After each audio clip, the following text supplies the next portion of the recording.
ধন্যবাদ। আপনারা আমরা যারা সমবেত হয়েছি সবাইকে শুভেচ্ছা জানাচ্ছি।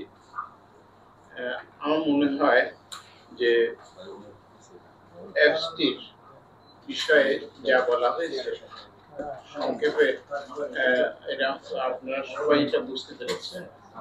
হ্যাঁ, এটা প্রেক্ষাপট, তারপরে জার্নি এবং সর্বশেষ এটা অপারেশনাল আপনার সিস্টেম এবং আমাদের সাথে যেটা সম্পৃক্তি। তথাপি আমি বলি যে প্রথমত এটা যেটা আমাদের পরিচালক প্রশাসন বললেন যে সম্পূর্ণ আপনার এটা একটা অফার। হ্যাঁ, রিয়েলি এটাই সত্য যে ড্যাফোডিল ইনস্টিটিউট অফ আইটির পক্ষ থেকে এই অ্যাপসটা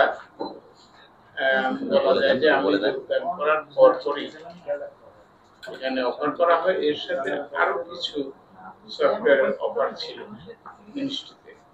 পরবর্তীতে প্রাইমারিলি আমরা এখানে একটা উপস্থাপন হয়, সেই উপস্থাপনের মধ্যে কোনোটাই আমি বলবো না যে অনুপযোগী, কিন্তু কিছু কিছু সফটওয়্যার ব্যাপ্তি অনেক বেশি ছিল, যার কস্টিং এবং এটার আপনার অ্যাপ্লিকেশন কিছুটা আমাদের জন্য একটু প্রেশার তৈরি করতো, ফাইন্যান্সিয়াল এন্ড আদার্স।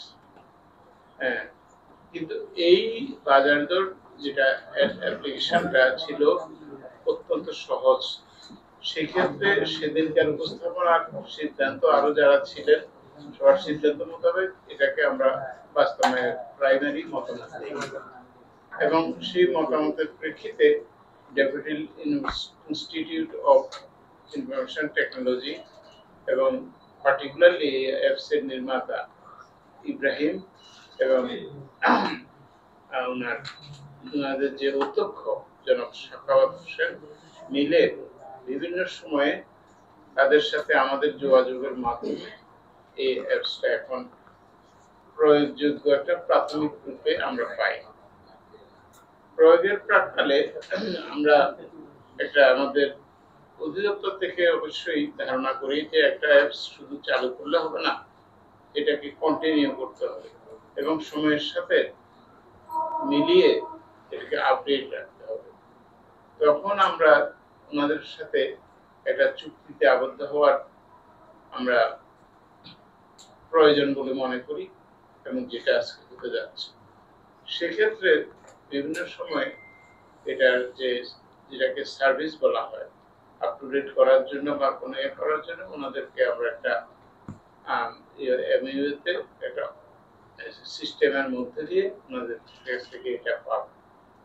ওনাদেরকে বারবার এইটার জন্য একটা ফাইন্যান্সিয়াল কস্ট নির্ধারণের কথা বললে ওনারা সেটাও নিতে ওনারা অস্বীকৃতি জানিয়েছেন। এটা অত্যন্ত উদারতা আমি বলবো। এই অ্যাপ্লিকেশনটা বিশেষ করে আমি বিশেষজ্ঞ নই, এটা যদি আমরা কিনতে যেতাম কারো কাছ থেকে নিশ্চয়ই একটা কস্টিং, এটার মূল্য আনুমানিক কত হতো আমি জানি না, আমাদের এটা আপনারাই ভালো বলতে পারবেন, কিন্তু আমরা এটা সম্পূর্ণ ফ্রি পাচ্ছি। এটা আবার আমরা সবাই একটা হাততালি দিয়ে আমরা ড্যাফোডিল আমি বলবো যে এটা ওনারা যেভাবে বলেছেন দেশের প্রয়োজনে, জাতির প্রয়োজনে, ভোক্তাদের প্রয়োজনে, নাগরিকদের প্রয়োজনে একটা অত্যন্ত চমৎকার একটা দৃষ্টিভঙ্গি এবং অফার। হ্যাঁ, পরবর্তী কাজ হবে আমরা যে কাজগুলো করি তার সাথে এটাকে কতখানি নিবিড়ভাবে যুক্ত করতে পারছি। হ্যাঁ, এটাকে দৈনন্দিন ডাটা ইনপুট দেওয়া, হ্যাঁ, ওইখানে যেমন বিভাগ থেকে একদম বাজার পর্যন্ত সফটওয়্যার অথচ সহজ, আমি যেটা প্রাইমারিলি দেখেছি। তো আমরা সেই ব্যবস্থা এটা করা আমাদের দায়িত্ব এবং আমি আপনাদের সবাইকে আশ্বাস দেই যে আমরা এই ব্যবস্থা করতেই হবে আমাদের।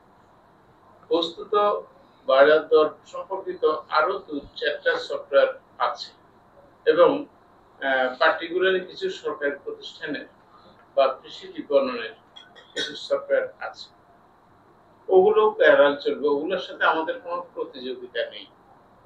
কিন্তু এটা আপনার আমাদের প্রতিষ্ঠানের একটা সফটওয়্যার হিসাবে কাজ করবে। হ্যাঁ, আরেকটা জিনিস হলো যে বাজার দর বলতে এটা আপনার পরিধিটা অত্যন্ত ব্যাপক। আমরা যে সমস্ত বিষয়ের সম্মুখীন হই সমস্যার, সেই আমরা দেখছি যে সেই ইলেকট্রনিক পণ্য, টিভি, ফ্রিজ, ফ্যান, তারপরে আপনার এই যে যেটাকে বলবো যে ওয়াশিং মেশিন থেকে শুরু করে সকল বিষয়ে আমরা অভিযোগ পাচ্ছি। অন্যদিকে আপনার ঔষধ, হ্যাঁ, ভোগ্য পণ্য, দ্যাট মিনস চাল, ডাল, তেল, লবণ, মশলা এবং শিক্ষা পণ্য, চিকিৎসার যে সমস্ত ডায়াগনোসিস সেন্টার এবং তাদের সার্ভিস, তো আমরা এগুলোকে একীভূত করার চেষ্টা করব এবং এই অধিদপ্তর এটা সার্ভিসের পরিধি দিন দিন কিভাবে আরো বেশি সহনীয়, ভোক্তা বান্ধব হয়। এবং আমি বারবার বলি যে যিনি ভোক্তা তিনি নাগরিক, নাগরিক বান্ধব যাতে একটা অবস্থান তৈরি করতে এই ভোক্তা অধিকার সংরক্ষণ অধিদপ্তর সমর্থ হয়, আমরা এটা কমিটমেন্ট দিতে পারি। আমাদের সব সময় চেষ্টা থাকবে। বাস্তবতা হলো কিছু সীমাবদ্ধতা থাকে, বিশেষ করে আমাদের মতো এটা উন্নয়নশীল দেশের। এক হলো আর্থিক সীমাবদ্ধতা, এর সাথে হলো জনবলের সীমাবদ্ধতা, আর কিছু টেকনিক্যাল।